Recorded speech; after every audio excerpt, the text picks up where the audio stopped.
ब्रह्मा जी को आदेश मिला क्या, अब सृष्टि करो, अब तुमको अभिमान नहीं होगा, क्योंकि उनको सुना दिया कि केवल मैं ही मैं हूँ। किसी को पता लग जाए कि मैं तो खाली निमित्त हूँ, करने कराने वाले तो भगवान है, तो फिर उसको कभी अभिमान नहीं होगा।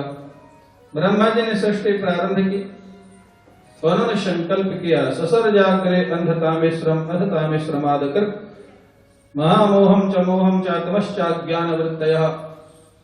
पहली सृष्टि ब्रह्मा जी की, ध्यान से सुनिएगा, बड़ी सुंदर कथाएं हैं।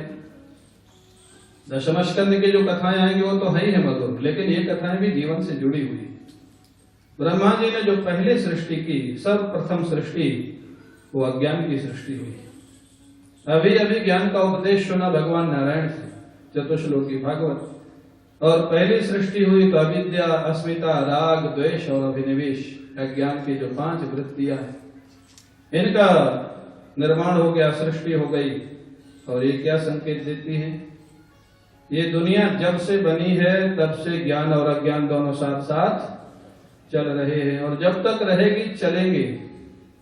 समझदारी और ना समझी ये महाराज चलेंगे।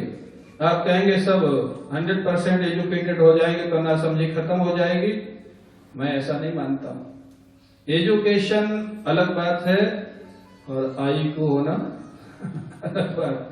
बड़े बड़े पढ़े लिखे लोगों को मैंने बेवकूफ देखा है, और बिना पढ़े लिखे लोगों को बड़ा बड़ा बुद्धिमान देखा है। आई क्यों होना अलग बात। एजुकेशन ठीक है, होना आवश्यक है समाज के लिए, देश के लिए, लेकिन ये जो ना समझी है ना, ये क्योंकि मटेरियल में बीच में जब से दुनिया बनी है, ये ना समझी भी तभी से बनी, ये चलेगी, परेशान नहीं होना चाहिए। ब्रह्मा जी महाराज ना समझी अज्ञान का जब जन्म हुआ, थोड़ा दुखी हुए, फिर भगवान का ध्यान किया। भगवान का ध्यान करके दोबारा जब संकल्प किया तो 4 महापुरुषों का प्राकट्य हुआ, सनक, सनंदन, सनातन और सनत कुमार, ब्रह्मा जी के प्रथम 4 पुत्र सनकादि। महापुरुष है महाराज, जन्मजात सिद्ध पुरुष है। ब्रह्मा जी को प्रणाम किया, पिता है, पिताजी क्या आदेश। सनकादियों को ब्रह्मा जी ने कहा एक ही आदेश है, नारायण का आदेश है, सृष्टि करना है। प्रलय है, कोई सृष्टि थी ही नहीं। सनकादियों को सृष्टि में कोई रुचि नहीं थी। जन्मजात महाराज ब्रह्मानंद में मस्त रहने वाले, ब्रह्मानंद सदा लवलीन, निरंतर जो ब्रह्मानंद का रस लेते हैं।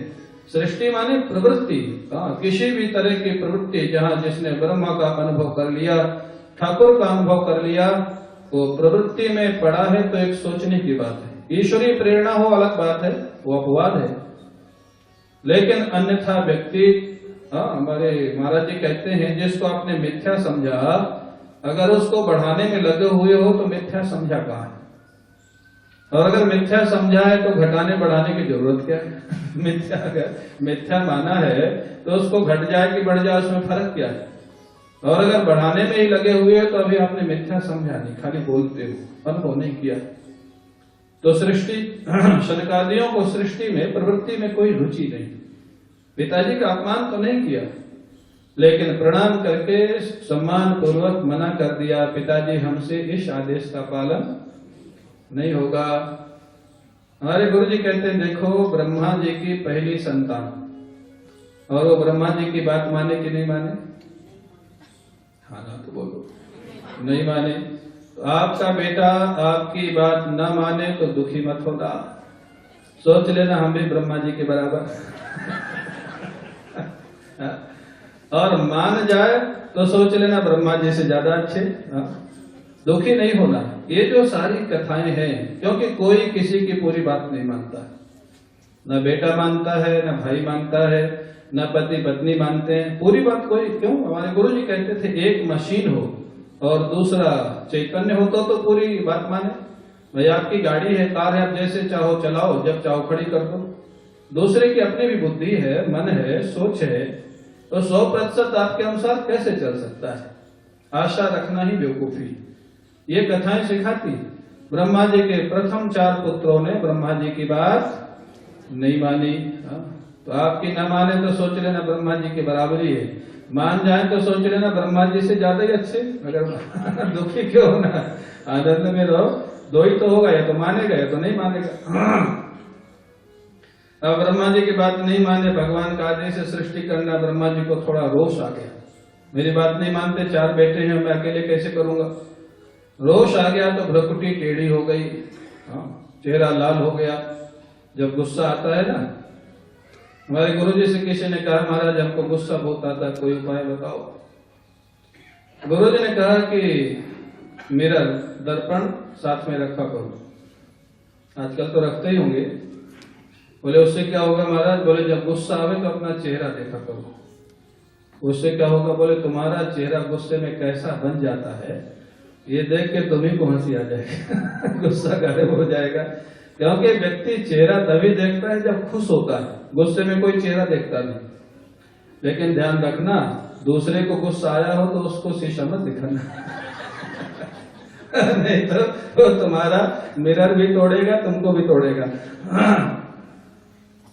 तो ये क्रोध को रोकने के उपाय, जो मैंने कल बताया था, मन एकाग्र करने के उपाय।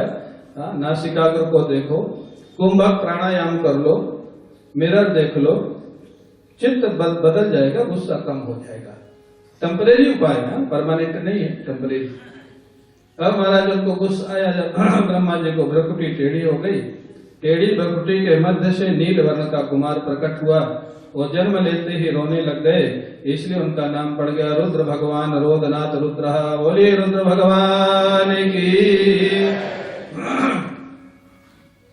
रुद्र भगवान ने ब्रह्मा जी से पूछा, पिताजी क्या आदेश? एक ही आदेश था उस समय, और कोई काम तो था नहीं, बेटा सृष्टि करो।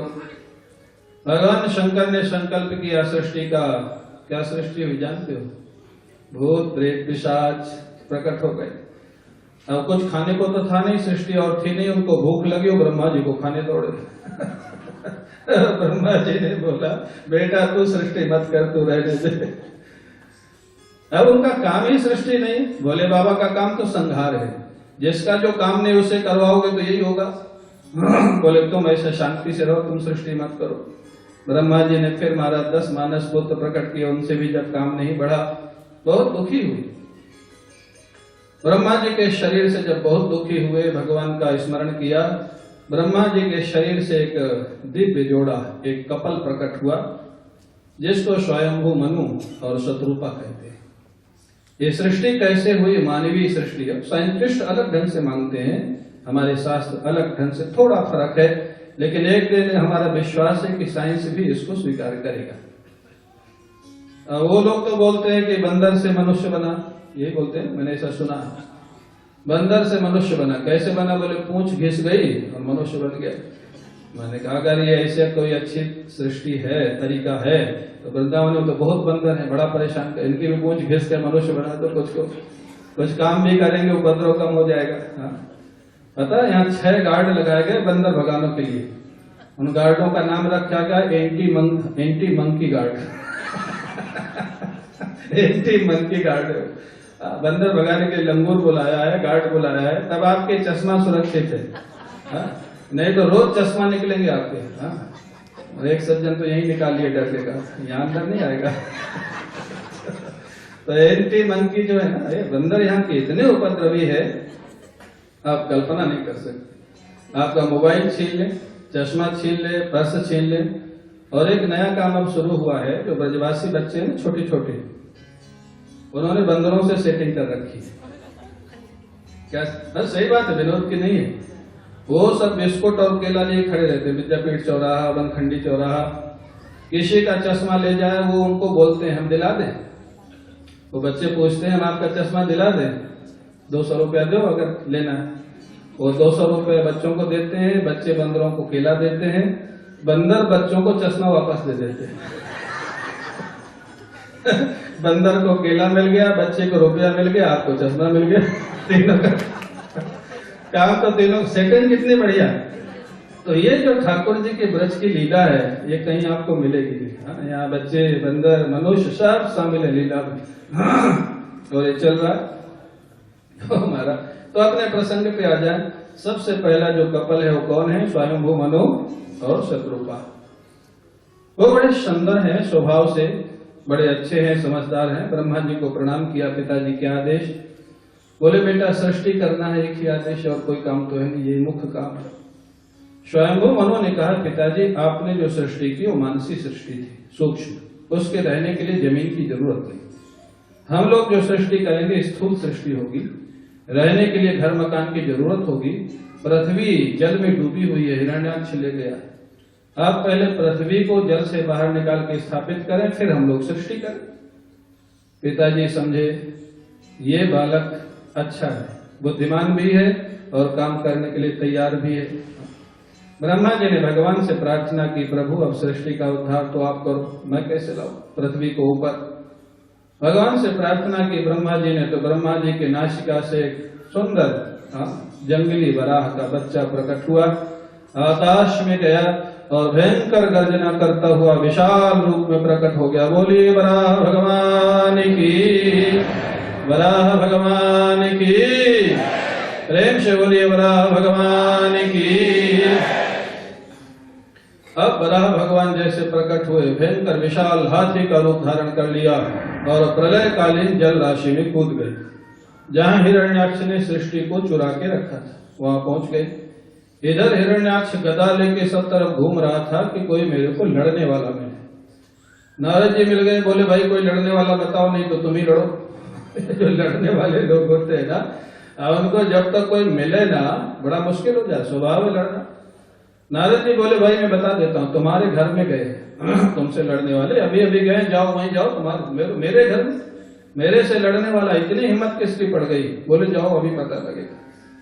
वहां गए तो देखा हिरण्याक्ष ने, वराह भगवान सुंदर अपने धवल दांतों में भूदेवी को लेकर के बाहर निकल रहे हैं।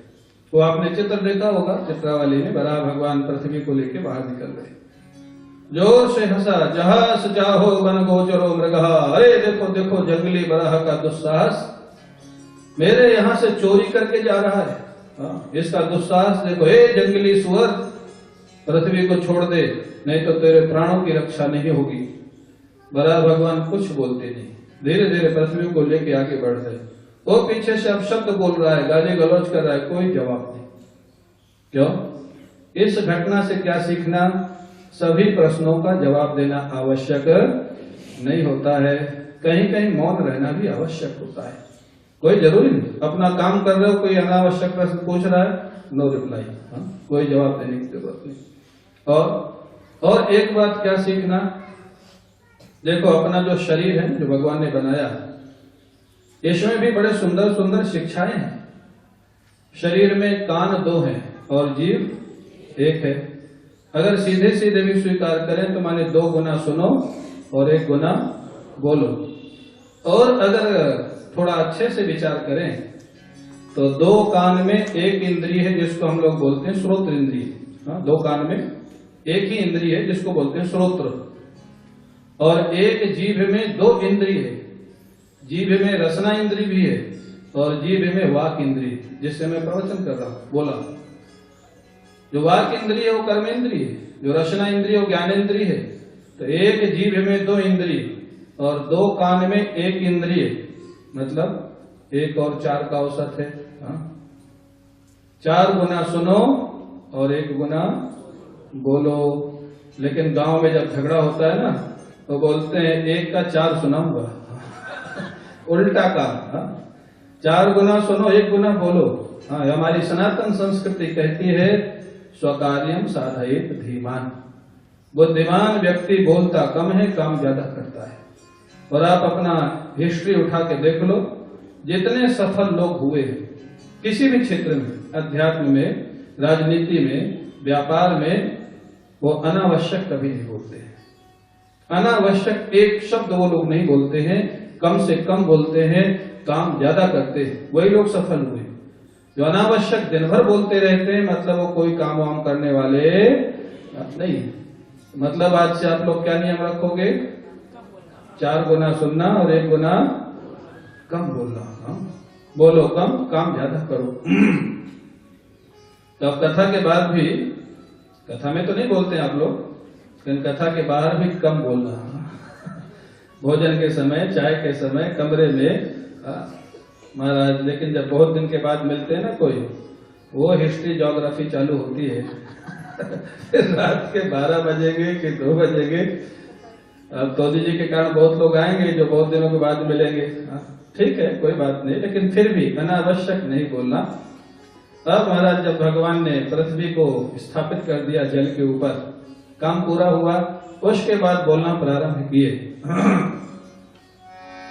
सत्यं वयं भो वनगोचरा मृगा युष्मन् विधान मृगये ग्राम सिंहा। अरे भाई, तू ठीक ही कह रहा था, मैं जंगली सुअर हूं। किसी को सुअर कहना मतलब अपमानित करना है। मैं जंगली सुअर हूं तो ठीक ही कह रहा था, लेकिन तुम्हारे जैसे ग्राम सिंहों को मैं खोज रहा हूं। ग्राम सिंह, श्याम सिंह, राम सिंह, ग्राम सिंह। ग्राम सिंह का अर्थ जानते हो? ये संस्कृत भाषा बड़ी सुंदर भाषा है। कई ऐसे शब्द हैं कि होली दिवाली अगर आपको किसी से मजाक करना है और वो संस्कृत न जानता हो, बोल दो ये हमारे गांव के ग्राम सिंह है। बता दो ग्राम सिंह का अर्थ। ग्राम सिंह का अर्थ होता है कुत्ता। तो उसकी व्याख्या होती है ग्रामे एव सिंहा न तो वही जो खाली घर में से रहे, बाहर जाने पे घबरा जाता है, इसलिए उसका नाम पड़ गया ग्राम सिंह। अब जो आज की कथा में नहीं आया हो, कल आवे, कह देना हमारे गांव के ग्राम सिंह है। वो भी खुश, आप भी खुश। ग्राम सिंह सुनने में तो बड़ा अच्छा लगता है। हाँ, जैसे ग्राम प्रधान ऐसे ग्राम सिंह। ये जो शब्द है, हाँ, ऐसे ऐसे शब्द है महाराज। कई जगह जब मंच संचालन करते हैं लोग, वो नगर का कोई प्रतिष्ठित व्यक्ति होगा तो बोलते हैं ये हमारे नगर के बड़े संभ्रांत व्यक्ति हैं। संभ्रांत, क्या समझ? संभ्रांत बोलते हैं ना। कई मंचों के संचालक उद्घोषक बोलते हैं, लेकिन संभ्रांत का अर्थ क्या होता है बहुत कम लोग जानते हैं। जो संस्कृत नहीं जानते वो जानते ही नहीं। संभ्रांत का अर्थ होता है सम्यक भ्रांत, फुल्ली कंफ्यूज। अगर किसी की मजाक बनाना है तो बोल देना हमारे गांव के संभ्रांत व्यक्ति हैं, मैंने बहुत कंफ्यूज है। तो ये जो शब्द है संस्कृत में, देवानाम प्रिया, देवानाम प्रिया एक शब्द है। सुनने में लगता है देवताओं का बड़ा प्रिय होगा। देवानाम प्रिया का अर्थ होता है पशु। तो और एक और शब्द बता दूं, वैशाख नंदन। जानते नहीं? जानते हो? वैशाख नंदन माने गधा। वैशाख नंदन माने गधा। तो ऐसे संस्कृत में विनोद के शब्द हैं और एक्चुअल अर्थ इनका वही होता है। सुनने में बड़े अच्छे लगते हैं लेकिन अर्थ उनका मजाकिया होता है। तो अभिप्राय भगवान ने उसको चिढ़ा दिया, इतना बड़ा योद्धा, उसको बोल दिया तुम्हारे जैसे ग्राम सिंहों को मैं खोज रहा हूँ। किसी योद्धा को कुत्ता कह देना, वो तो चिढ़ गया, गदा लेके तैयार हो गया लड़ने के लिए। भयंकर युद्ध हुआ, गदा युद्ध महाराज। दोपहर हो गई, लड़ते लड़ते दोपहर हो गई। अब दोपहर हो गई तो ब्रह्मा जी घबराए कि रात्रि हो गई तो फिर ये मरेगा नहीं तो हमारा क्या होगा। ब्रह्मा जी बोले महाराज दिन के 12 बजे अभिजीत मुहूर्त होता है, अभी मार दीजिए तो मर जाएगा, मुहूर्त बढ़िया नहीं, मरेगा नहीं बाद में। भगवान हंसे, ब्रह्मा मेरे लिए भी क्या मुहूर्त की जरूरत है? मुहूर्त तो मनुष्यों के लिए होता है, भगवान के लिए नहीं होता है। तुमको डर लग रहा है मैं मार देता हूँ, लेकिन ये बात क्यों बनाते हो? हाँ मुहूर्त अच्छा है, मार दीजिए। भगवान ने जैसे संकल्प किया मारने का, हिरण्याक्ष की माँ महाराज दीति के हृदय में कंपन होने लग गया। माँ बेटे का इतना गहरा संबंध होता है। माँ वहां थी नहीं, लेकिन बेटे की आपत्ति आने वाली है तो माँ का हृदय पहले से कांपने लग गया। भगवान ने जोर से थप्पड़ मारा कपोल पर और वो चक्कर खा के गिर पड़ा और हिरण्याक्ष का गोविंदा नमो नमः हो गया। बोलिए वराह भगवान की, वराह भगवान की। अब देवताओं ने स्तुति की, फूलों की वर्षा की, धुंध भी बजाने लग गए। आप लोग ताली बजा लो। भगवान ने पृथ्वी को स्थापित कर दिया, देवताओं का काम पूरा किया, ब्रह्मा जी का काम हो गया। अब ब्रह्मा जी आगे सृष्टि कैसे करते हैं, आप लोग थोड़ा कीर्तन करो, उसके बाद आगे की सृष्टि का वर्णन करेंगे। थोड़ा संकीर्तन करो। बोले भगवान की जय।